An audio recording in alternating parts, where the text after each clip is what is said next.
ব্যাপারটা দাঁড়াচ্ছে যে পশ্চিম বাংলায় এখন বিভিন্ন ধরনের মাদ্রাসা, এই বিভিন্ন ধরনের মাদ্রাসাতে বিভিন্ন ধরনের লেখাপড়া, বিভিন্ন ধরনের শিক্ষক, তাদের মধ্যে যে বেতন কাঠামো, আর এই নিয়ে একটা অ্যানোমালি চলছে।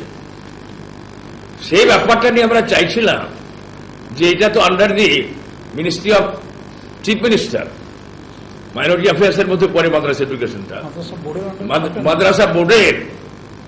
এখন এর মধ্যেই যে মাদ্রাসাগুলোর মধ্যে ধরুন কত রকমের মাদ্রাসা, একটা হাই মাদ্রাসা, একটা সিনিয়র মাদ্রাসা, একটা খারিজি মাদ্রাসা, জুনিয়র মাদ্রাসাগুলো আছে, এমএস কতগুলি আছে আবার পঞ্চায়েতের আন্ডারে। আর যেগুলো আনএডেড মাদ্রাসা, কয়েকদিন আগে আপনারা দেখেছেন 39 দিন ধরে মাদ্রাসা শিক্ষক তারা অনশন করেছিল। অনলি তাদের গ্রাউন্ডটা ছিল কি, যে সেই মাদ্রাসাগুলো বামফ্রন্ট আমলে রিকগনিশন দিয়েছিল by the director of madrasa education.